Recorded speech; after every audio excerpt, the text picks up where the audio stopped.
All right, we're going to go ahead and get started. Welcome to the Counter Narrative Project Presents a webinar on voter mobilization. Thank you to everyone who is joining us today. My name is Johnnie Kornegay, Network Director for the Counter Narrative Project, and I am pleased to welcome you to our discussion. The mission of the Counter Narrative Project is to build power among Black gay men. We do this in a number of ways, but particularly through community mobilization, media organizing, policy advocacy, and training. You can visit our website at thecounternarrative.org. We also include our calendar and blog at thecounternarrative.org. So you can visit our website and get information on our organization there. And you can follow us on Twitter at Building Desire. And you can like us on Facebook at the Counter Narrative Project. So that information will be at the bottom of your screen for the duration of the webinar. As for our agenda today, we'll have our brief introductions, and then we will have presentations by our speakers. We have two speakers who you'll get to meet shortly. And we will have a Q&A for all of the participants who are joining us today. Participants will be on mute for the duration of the webinar, but you can ask questions. So in your control panel box, there is a questions panel. Please extend the questions panel. You will type your question into the type question here box, and you will press send. So once again, you're going to type your question into the type question here box and press send. And then at the end of the presentation today, we will review all of the questions and myself and the panelists will answer them. The hashtag that we will be using today is ENDAIDS. We will be talking about why we are using that hashtag shortly, but we do encourage you to tweet, and use Facebook. So whatever social media you tend to use, Snapchat, Facebook, Twitter, please do so. And our hashtag that we are using today is EndAIDS. Thank you. So we want to thank our sponsor, AIDS United. AIDS United's mission is to end the AIDS epidemic in the United States. You can get more information on AIDS United at aidsunited.org. Thank you to them. So as I mentioned, we will have two presenters today. Malika Redmond is the co-founder and executive director of Women Engaged, based in Atlanta, Georgia, where she is guiding the mission to empower women and young adults to become impactful leaders, key decision makers, and effective agents for social change. A feminist researcher and reproductive justice and human rights advocate, she has worked for nearly 2 decades, both nationally and internationally, managing projects that focus on reproductive, LGBTQ, racial justice, and youth empowerment with organizations such as the International Black Summit, Political Research Associates, National Center for Human Rights Education, Spark Reproductive Justice, NOW, and the Spelman College Women's Research and Resource Center. Malika was one of the youngest national field organizers for the 2004 March for Women's Lives in Washington, D.C., considered one of the largest marches in U.S. history. She is a current reproductive rights, health, and justice Rockwood Fellow and was recently nominated and recognized as a change maker at the White House inaugural summit, the United States of Women. Her writings are featured in RH Reality Check, Truth Out, The Women's Health Activist, and Alternate.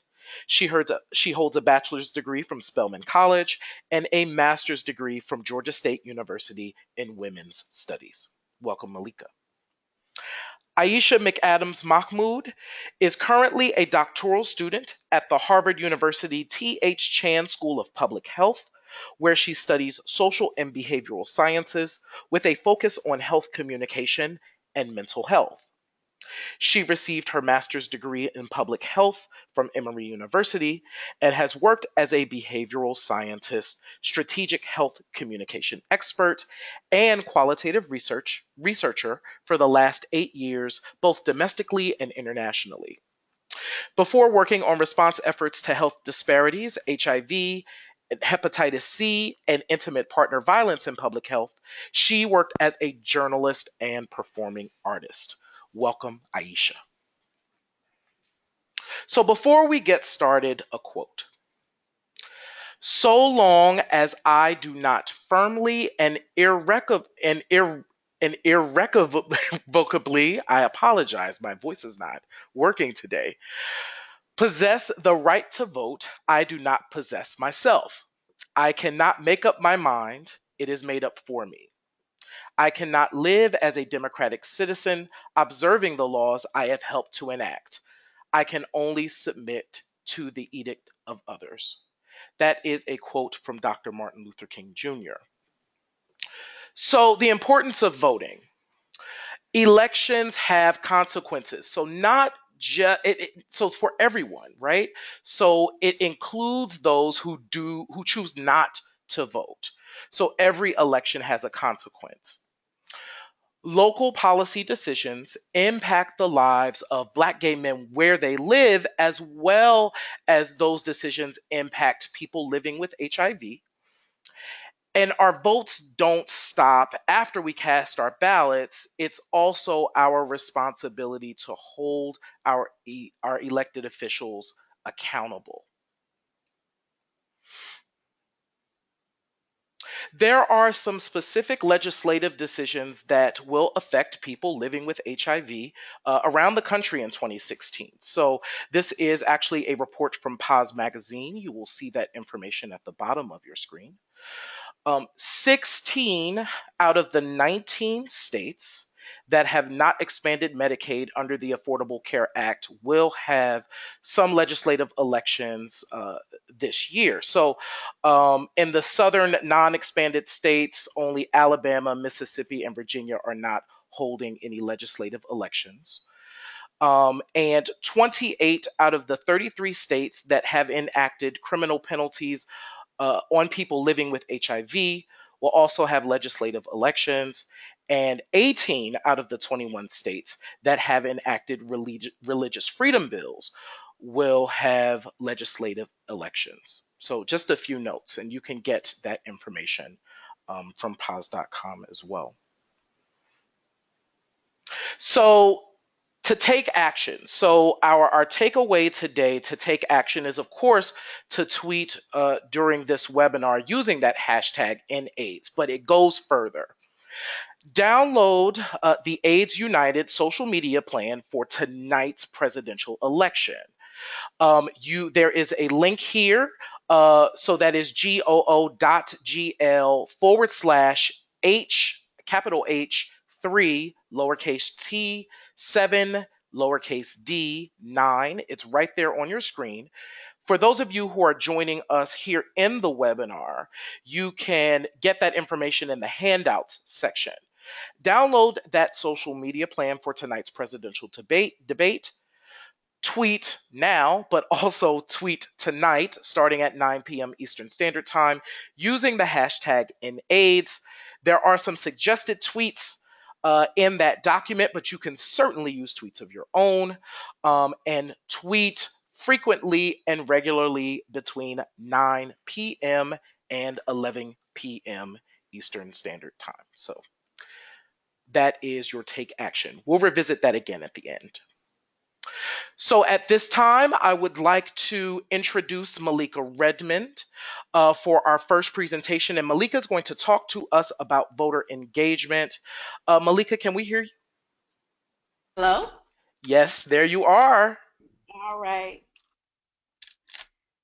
All right. Well, thanks for having me on the webinar. This is, very timely, very exciting, and also an opportunity for us to really think about this current political moment, this current social and cultural moment in this country, leading up to another important election period. And exactly that. How can we get involved and or have sort of a deeper um, involvement with voter engagement? And so I just want to talk to you about some of the things that is important about it. So why should I participate and or lead a C3 voter engagement campaign? Let me just say this to start off. My organization, Women Engage, is a 501c3. We do not have a C4 or a super PAC.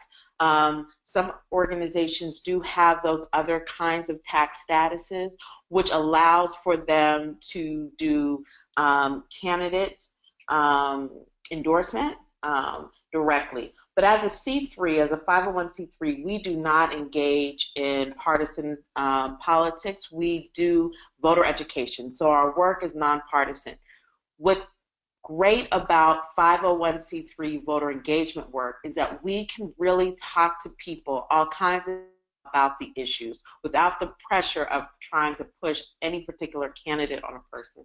But the importance is that people really do vote based on their values, based on what are the issues that are important to them and their communities. And people are really hungry for organizations and groups that aren't just parachuting into their neighborhoods leading up to an election and trying to convince them of a charismatic candidate, but instead talking to them about the issues that are important to them and supporting them connecting the dots that inspire them to go to the polls and vote in their best interest.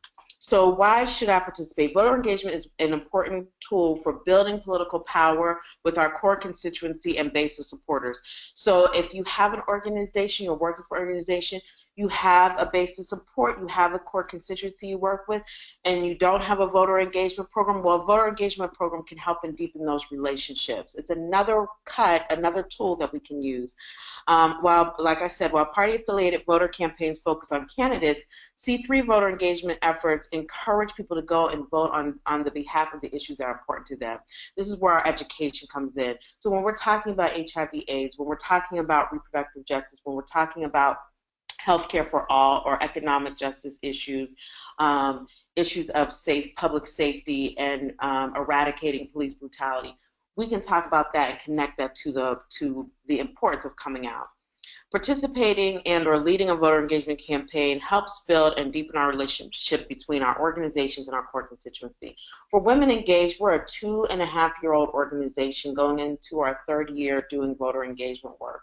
And what this has allowed for us to do is since 2014, we've gone into the same communities and worked with the same groups of folks, making sure that those who are low propensity, people who are registered to vote, but may have only voted perhaps during the historic election of '08 or 2012 and have not come out again, we make sure that we're talking to all of those low propensity voters who tend to be younger folks.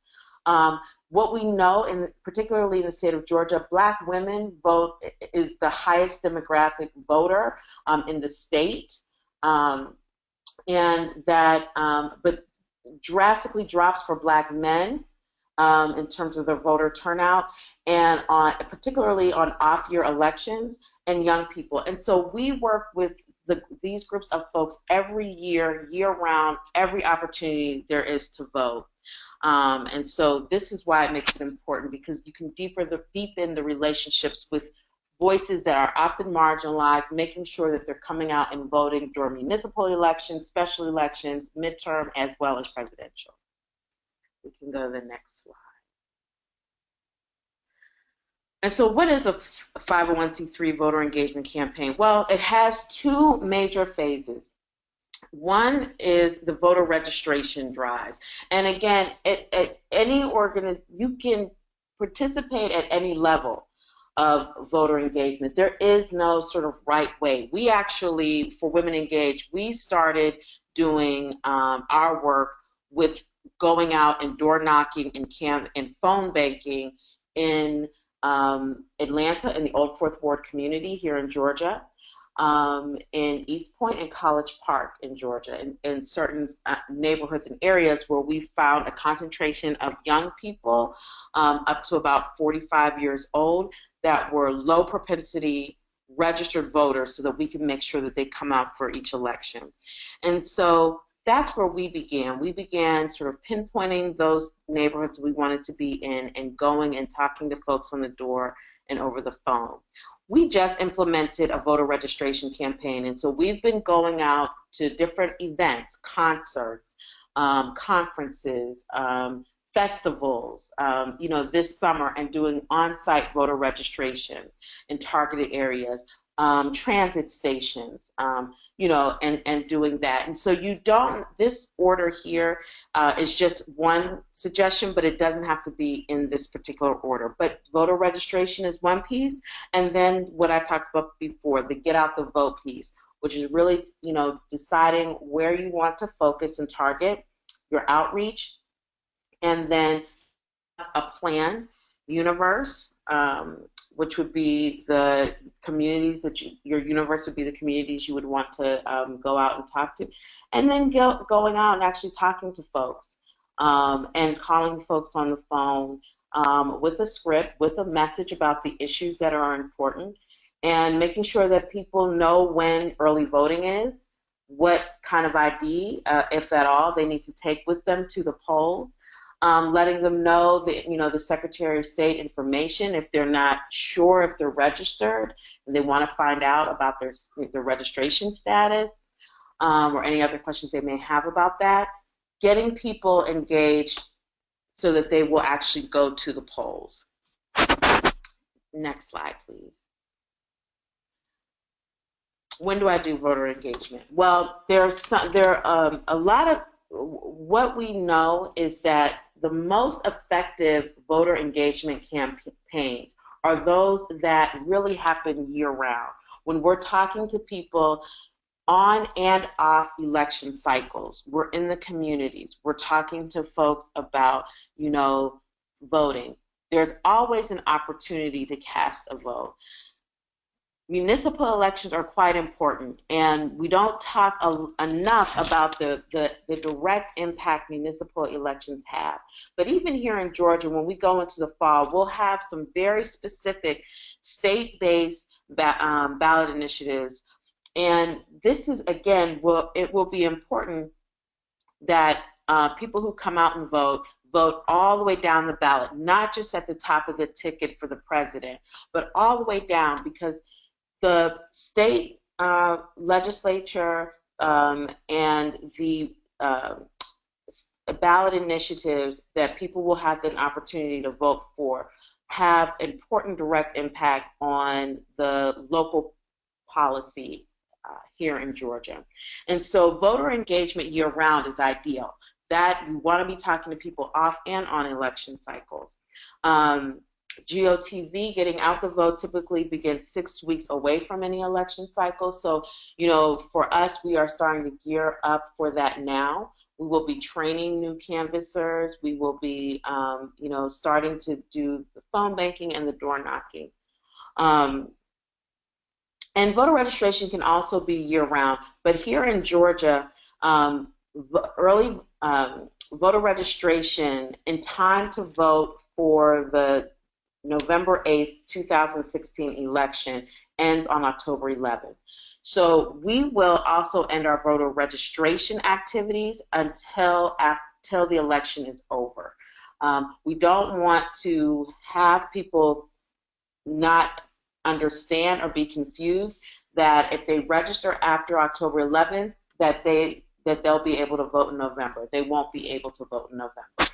They will have to wait for the next election opportunity.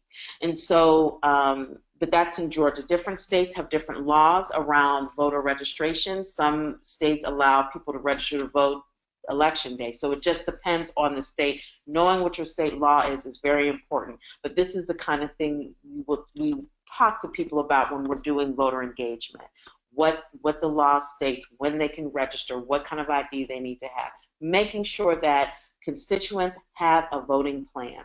So again, this is year-round conversation, and ideally we want to layer communication at least talking to people 3 times over the phone at their door and giving them some kind of material about voting to make sure that people are actually going to show up at the polls.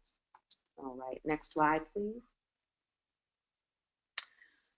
How do I conduct a voter engagement campaign? Well, the very, very first thing to do is to receive training. And there are a lot of places that do voter registration training. The first place I would say go to is actually your local county election office. They provide voter registration training. And so in Georgia, that would be Fulton County, DeKalb County. The counties have trainings, and you can become a certified registrar with your county of interest here in Georgia. And again, knowing what the law is, learning how to do voter registration is the very first thing you want to do.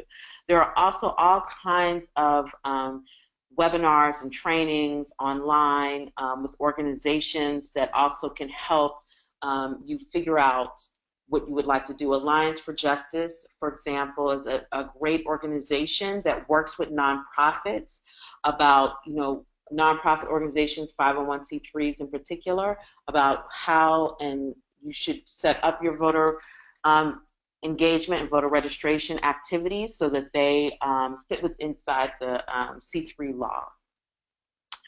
You want to determine what community you plan to serve.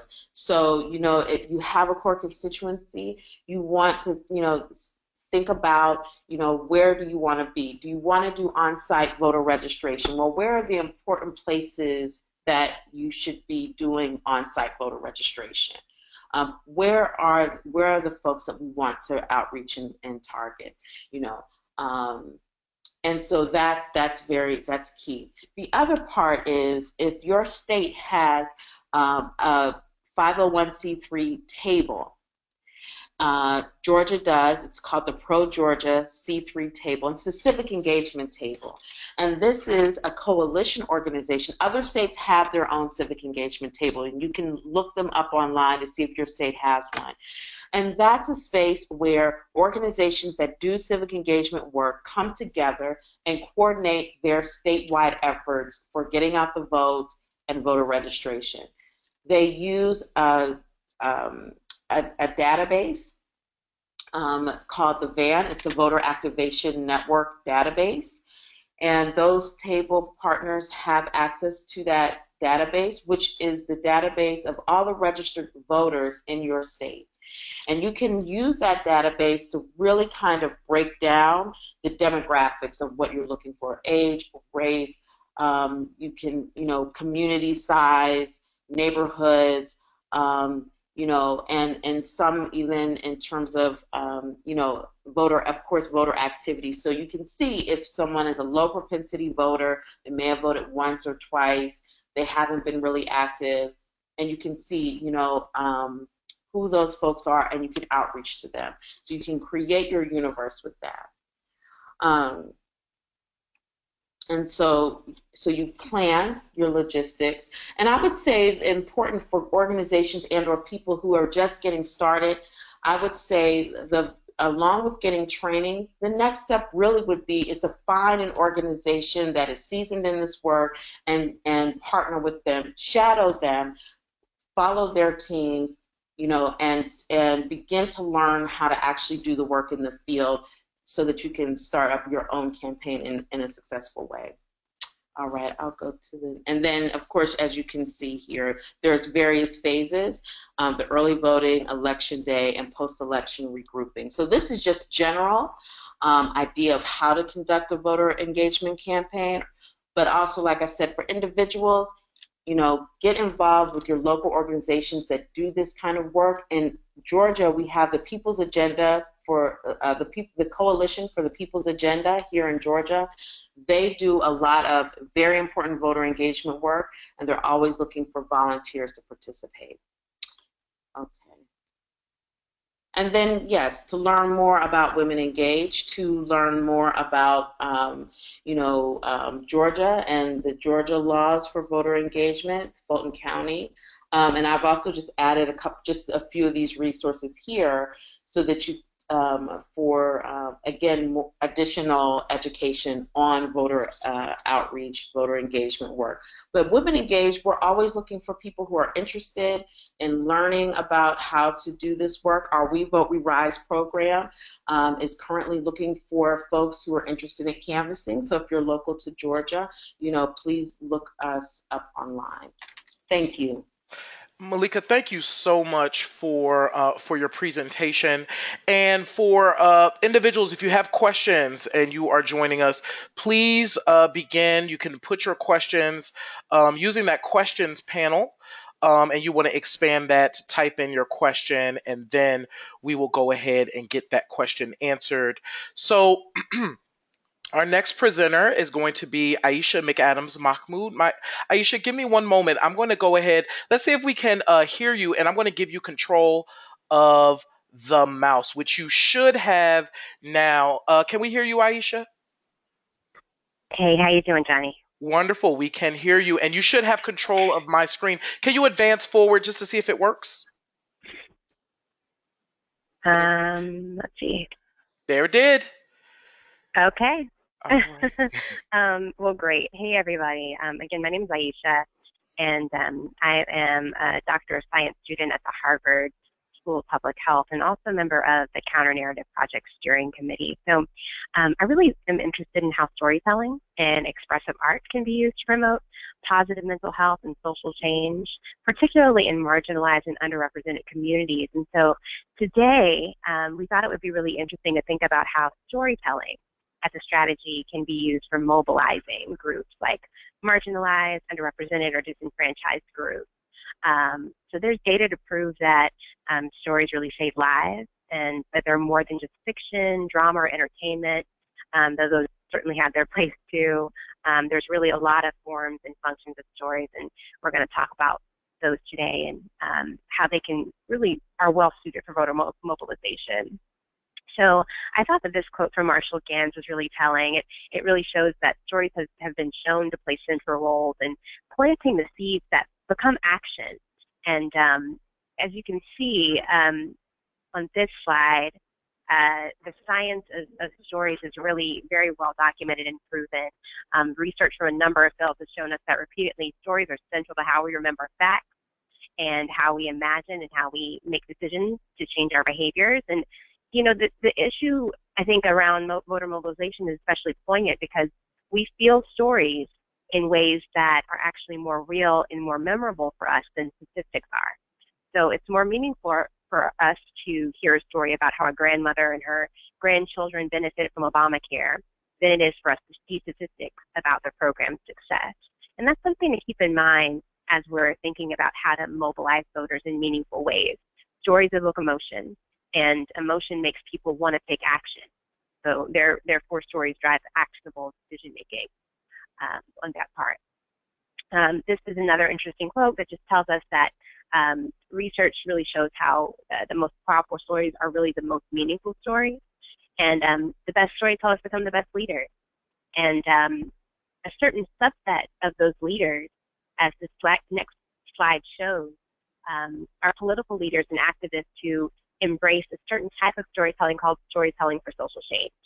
And this is a very specific kind of storytelling that's grounded in the belief that stories help us discover ourselves and organize collective action by depicting testimony, hope, and creative expression in ways that are easy to understand and share. So storytelling for social change is about how personal stories can unite us and support us as we try to shape our world. And so there's a lot of different ways that we can use stories for social change, and I'll just go over a few. Video journalism and podcasts are always really great.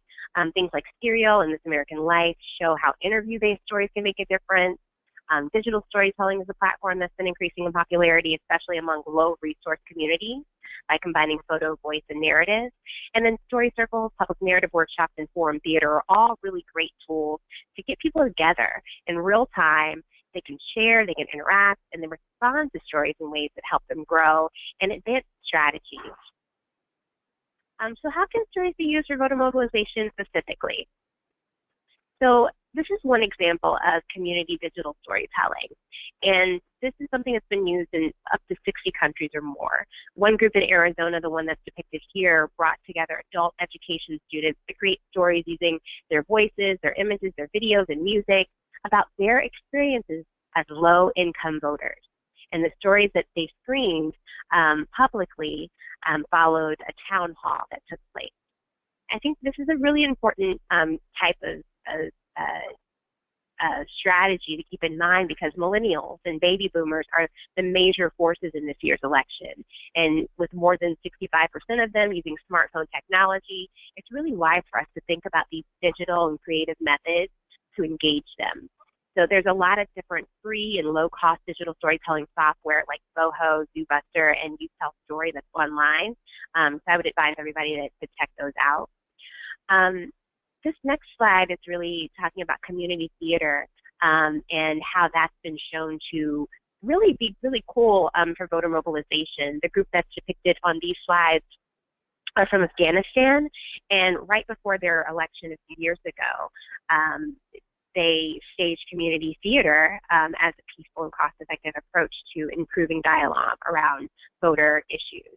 And so if you incorporate strategies from this type of theater, or theater to the press, or choose your own ending books, you can allow audiences to shape the way that performances end. They engage, they learn, and it's always a lot of fun. The last kind of example I'm going to show is something that's called public narrative. And it's something that we see all the time. I mean, you think about spoken word scenes and town hall events where people share a personal narrative from their lives. Those are all examples of public narrative. So this, the Quay Arts Centre in England hosted an election-themed party called The Art of Democracy, where all the performers told stories that were related to the election. And I think that people who are engaged in voter mobilization can make this even more engaging by limiting stories to 3 minutes, choosing random names from a hat, and challenging the audience to perform some action like bringing voter registration cards for free drinks or other incentives. So if we think about some other emerging strategies that are happening, some that are on the horizon that I'd like everybody to keep in mind are things like Scratch, virtual and augmented reality, and nonlinear storytelling. These are all make use of online design portals and sort of emerging technologies that allow people to tell stories in a really immersive and engaging way. Especially Scratch, this really engages the younger demographic in creating their own stories using really easy to use and free software. And they can share those stories with their friends and also engage community members in Twitter chats, on Facebook, really, really easily. So I would encourage everybody to check those out. So if you're thinking of using storytelling to engage voters, ask yourself, what kind of impact do you want to have? What kind of action do you want your audience to take? What larger system or way of thinking, policy do you want to affect with that kind of storytelling exercise? These are storytelling resources that actually do a very good job. They have specific storytelling for social change guidelines, lots of exercises, and they're all free and they're all online. And these are sort of just the tips for impactful stories, remembering to be specific, remembering that what I said at the beginning about combining data and story is really the most important and effective strategy for us to get people to remember facts and also be engaged to take action. That's all I have. Ayesha, thank you so much for that presentation.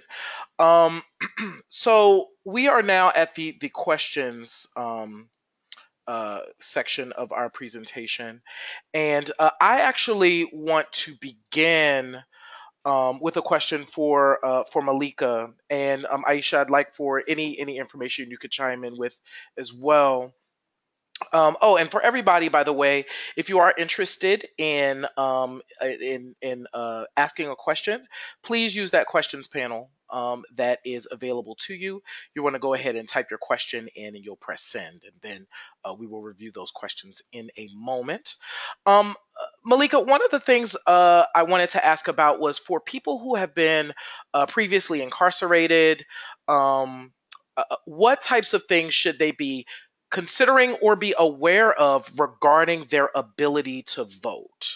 Yes, that's a great question, and I'm glad you asked it. And it also has me want to respond for those folks who may be undocumented and have varying immigration statuses. But for those who are formally incarcerated, what's important to know here in Georgia is that if you are off your papers, no more fines, no, off parole, then you can register to vote. So, now if any of those things aren't the case, if you're still on parole, if you're still paying fines, anything like that, then you cannot register to vote. And you want to be very careful to not try and do that because it could work against someone's parole status. So they want to be very careful about that. But if they are, again, no more fines or fees off, off, off parole, then yes, you can register to vote, and we really encourage people to do that. Then to what came up when you asked that around immigration, this is also very, very important because if someone has not, so if someone is in the process of becoming a citizen, but they have not become a full citizen yet, they don't have the green card yet, they cannot register to vote. And we want to make sure to be very careful of that because it can, again, this is another situation where it can reverse their process in getting their immigration status to citizenship if that is what someone is doing. And so if someone is not a citizen yet, then it would not be appropriate for them to register to vote. They cannot register and should not try to register to vote. So again, if you're off papers, no fees, no fines, off parole, register to vote as soon as possible. You have every right to register to vote. You have every right to vote. If someone has just become a full citizen in the U.S., they usually have at the ceremonies, the New American ceremonies, they usually do voter registration right at the New American ceremonies. And what's really exciting about those ceremonies is that it usually is about between 60 to 80% of those who become new citizens register to vote on the spot. So it's a very high turnout. But if you're talking to someone and they're undocumented, their status is pending, they cannot register to vote. So we have to be very mindful of that because we don't want to have any negative effects on anyone's status, whether they're someone that's on parole or someone that's immigrant that is in between. So I hope that answers your question. It does. Thank you so much, Malika. And I do want to ask a question of you both. Ayesha, I'm going to start with you with this question, and Malika, I'd like to ask for you to chime in as well. We've been hearing this a lot. What advice would you give to people who are considering not voting in our next major election, which is November, so happening a month or so from now?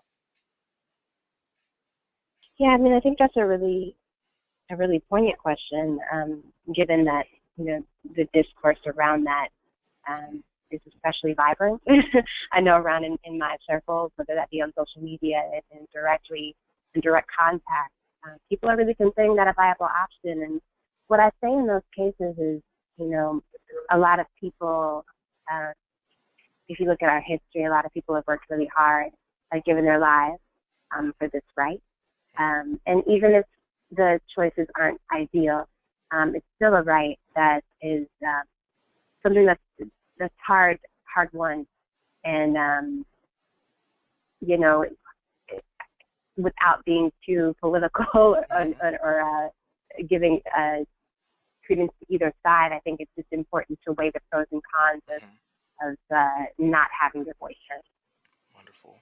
Thank you so much. Malika, would you like to chime in there? Any advice for people who are considering not voting in this upcoming election? Get over yourself. Hmm. Um, Hmm. really.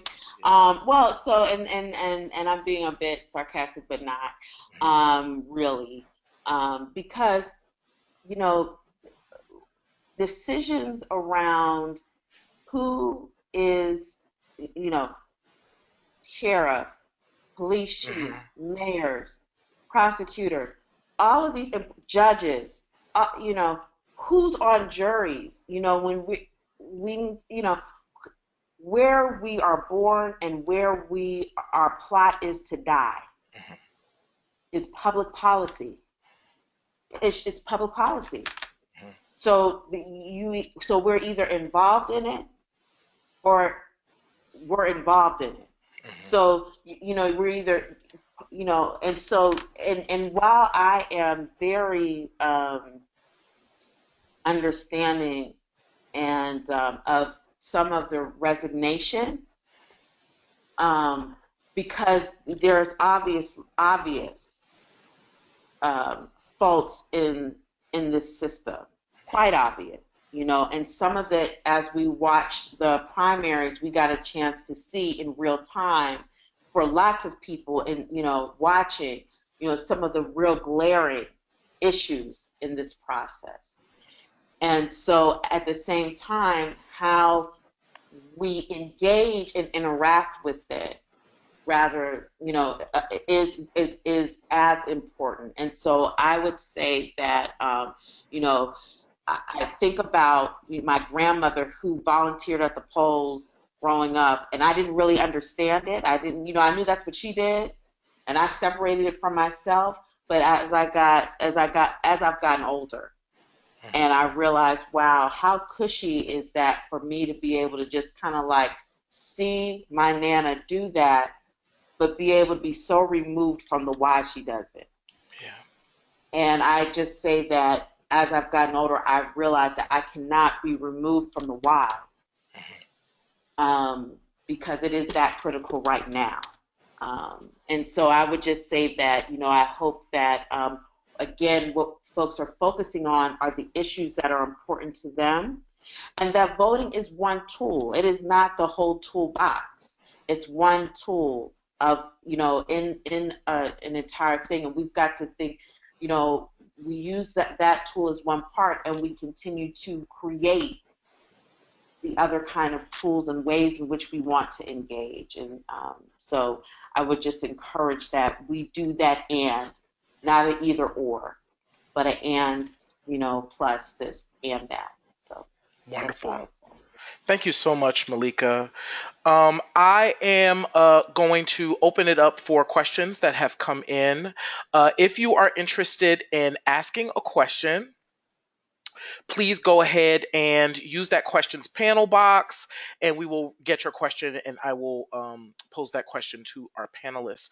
So, Ayesha, we do have a question here for you.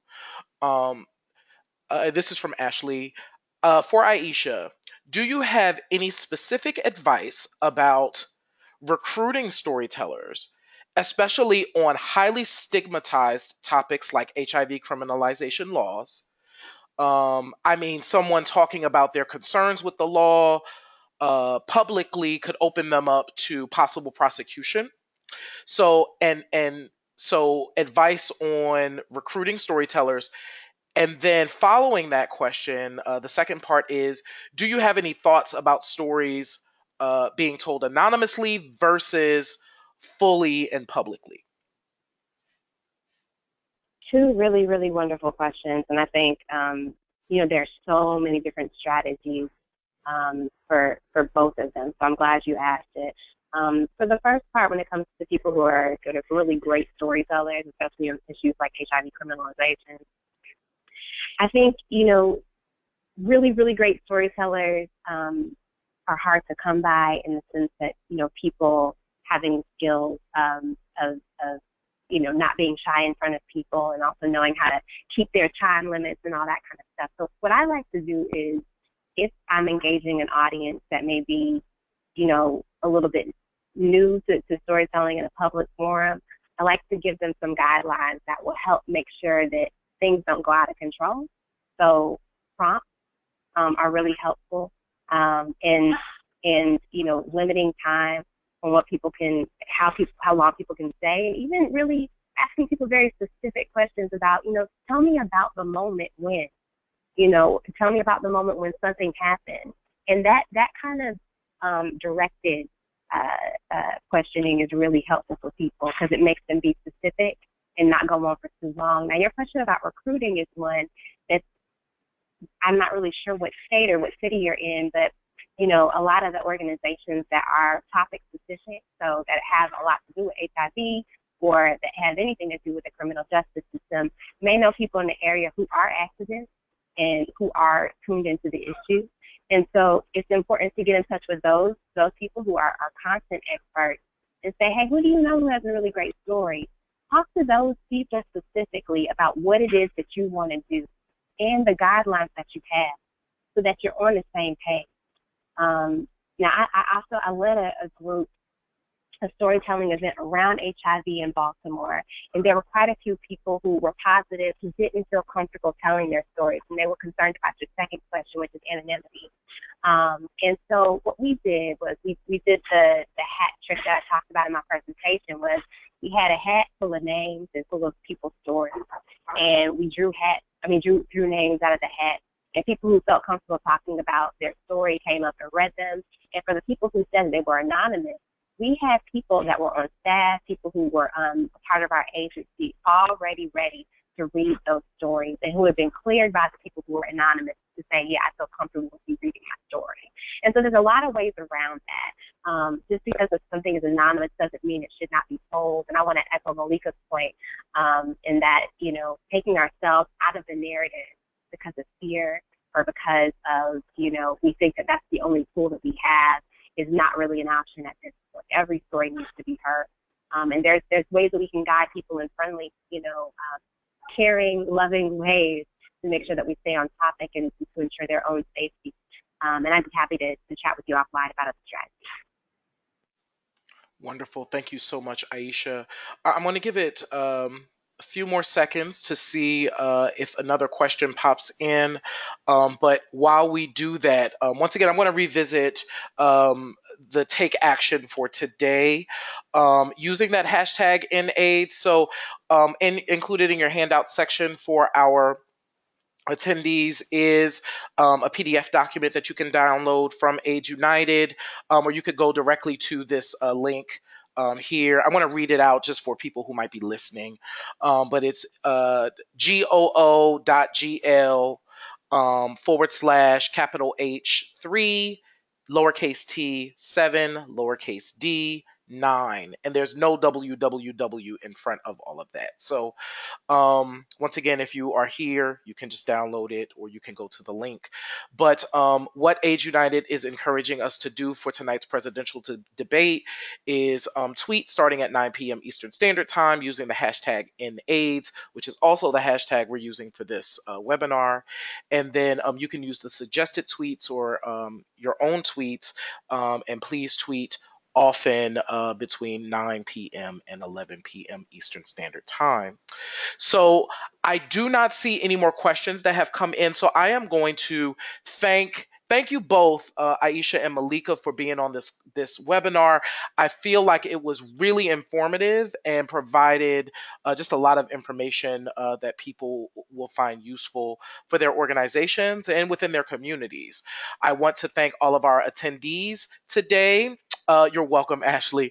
I want to thank all of our attendees. I want to encourage you to please follow us on social media.